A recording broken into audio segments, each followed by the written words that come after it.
اعوذ باللہ من الشیطان الرجیم بسم اللہ الرحمن الرحیم وَلَتَجِدَنَّهُمْ أَحْرَصَ النَّاسِ عَلَى حَيَاةٍ وَمِنَ الَّذِينَ أَشْرَكُوا يَوَدُّ أَحَدُهُمْ لَوْ يُعَمَّرُ أَلْفَ سَنَةٍ وَمَا هُوَ بِمُزَحْزِحِهِ مِنَ الْعَذَابِ أَن يُعَمَّرَ وَاللَّهُ بَصِيرٌ بِمَا يَعْمَلُونَ صدق اللہ العظیم۔ وَلَتَجِدَنَّهُمْ أَحْرَصَ النَّاسِ عَلَى حَيَاةٍ، اور بے شک تم ضرور انہیں پاؤ گے کہ سب لوگوں سے زیادہ جینے کی ہوس رکھتے ہیں۔ وَمِنَ الَّذِينَ أَشْرَكُوا، اور مشرکوں میں سے ایک گروہ تمنا کرتا ہے يَوَدُّ أَحَدُهُمْ لَوْ يُعَمَّرُ أَلْفَ سَنَةٍ، کہ کاش اسے 1000 سال کی زندگی دے دی جائے۔ وَمَا هُوَ بِمُزَحْزِحِهِ مِنَ الْعَذَابِ أَن يُعَمَّرَ، حالانکہ اتنی عمر کا دیا جانا بھی اسے عذاب سے دور نہ کر سکے گا۔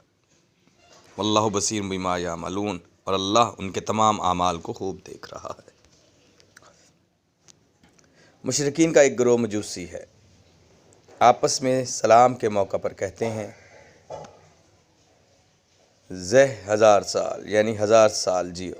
ان کے اس قول کے پیش نظر آیت کا خلاصہ یہ ہے کہ اے حبیب صلی اللہ علیہ وآلہ وسلم، مجوسی مشرک 1000 سال جینے کی تمنا رکھتے ہیں، اور یہودی ان سے بھی بڑھ گئے کہ انہیں جینے کی ہوس سب سے زیادہ ہے، حالانکہ اتنی عمر کا دیا جانا بھی اسے جہنم کے عذاب سے دور نہ کر سکے گا۔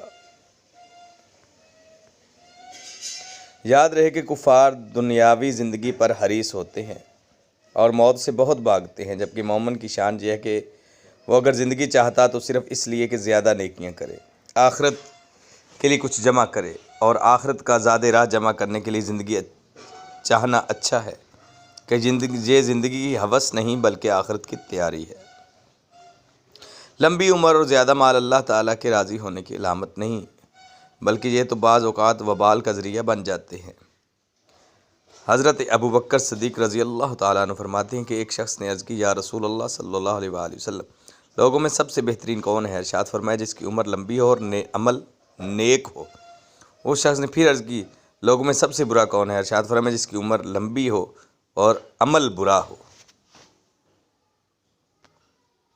تو پتہ چلا اس آیت مبارکہ سے کہ سب سے زیادہ جینے کی جو ہوس ہے دنیاوی زندگی کی، یہ اس کو ہوتی ہے جو اللہ اور اس کے رسول سے دور ہوتا ہے۔ جیسا کہ اس آیت کا مفہوم واضح کر رہا ہے کہ کفار جو مجوسی تھے ان میں یہ جینے کا تھا کہ ہم 1000 سال جیتے رہے، تو اللہ پاک فرماتا ہے کہ 1000 سال بھی زندگی گزار لو اللہ کی نافرمانی میں، اس کی حدوں کو توڑتے ہوئے، دنیا کو سب کچھ سمجھتے ہوئے اگر تم 1000 سال بھی زندگی گزارو گے تو آخر کیا ہے؟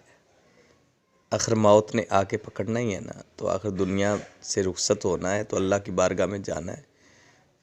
تو 1000 سال جی کے بھی تم اللہ کے عذاب سے بچ تو نہیں سکتے۔ 1000 سال بھی جیو گے تو اینڈ ہے نا 1000 سال کا بھی، آخر 1000 سال بھی ختم ہو جائیں گے۔ اور یہودی تو اس سے بھی زیادہ خواہش رکھتے ہیں، دنیا کے حریص ہیں۔ تو یہاں پر تو بات ہو رہی ہے کافروں کی، کافر جو ہیں وہ مسلمانوں کے مقابلے میں دنیا کی چاہت اور محبت زیادہ رکھتے ہیں، اس لیے میدان جنگ میں کافر زیادہ ڈرپوک اور کمزور ہوتے ہیں، جبکہ مسلمان سب سے زیادہ قوی اور بہادر ہوتے ہیں۔ وجہ یہ ہے کہ ان کو مرنے سے ڈر لگتا ہے، اور مومن جب میدان جنگ میں ہوتا ہے تو اس کو شہادت کا شوق ہوتا ہے، وہ شوق شہادت میں لڑتا ہے، جبکہ کافر لڑتے ہوئے جنگ میں سوچتا ہے کہ کہیں میں مر نہ جاؤں، اس کو پھر بھی زندگی کی تمنا اور چاہت ہوتی ہے۔ اور اس کا اگر ہم فائدہ لیں تو یہ ہے کہ جتنا ہم دنیا میں پھنستے جائیں گے، جیسے کہ نبی پاک صلی اللہ علیہ وسلم نے فرمایا کہ حد سے زیادہ، یعنی کہ زیادہ جائیدادیں اور جاگیریں نہ بناؤ، نہیں تو تم دنیا کے ہو کے رہ جاؤ گے۔ اس حدیث پاک سے بھی یہی پتہ چلتا ہے کہ دنیا کا زیادہ حریص ہونا انسان کو کہ دین کو برباد کر دیتا ہے۔ تو دنیا کی ہرس اتنی کی ہونی چاہیے کہ جتنی کہ ضرورت ہے زندگی کی، اور اگر دنیا زیادہ بھی مل جائے تو اس کو اللہ کے راستے میں خرچ کرنے سے دین سے دوری نہیں ہوتی۔ کوئی کروڑوں اربوں خربوں پتی بھی ہو، بلین ٹریلین میں بھی اس کے مال و اسباب ہوں، لیکن اگر وہ شریعت کی حدوں کو کراس نہیں کرے گا، پھلانگے گا نہیں، اور اللہ رسول کے معاملات کو دیکھتے ہوئے زندگی گزارے گا، زکوٰۃ، خیرات، صدقات، اور اپنے گھرانے کو شریعت کا پابند رکھے گا، تو اس کی دولت، اس کا وہ سارا مال اسباب بھی اس کو اللہ سے دور نہیں کر سکیں گے۔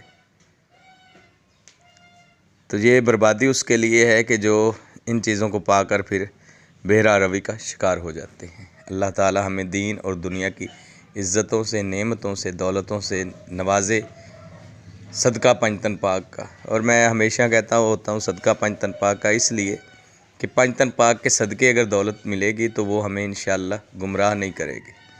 پنجتن پاک کے صدقے جو بھی دین ملا یا دنیا ملی، جو ان کے صدقے ملے گا انشاءاللہ اس میں خیر و برکت ہی ہوگی۔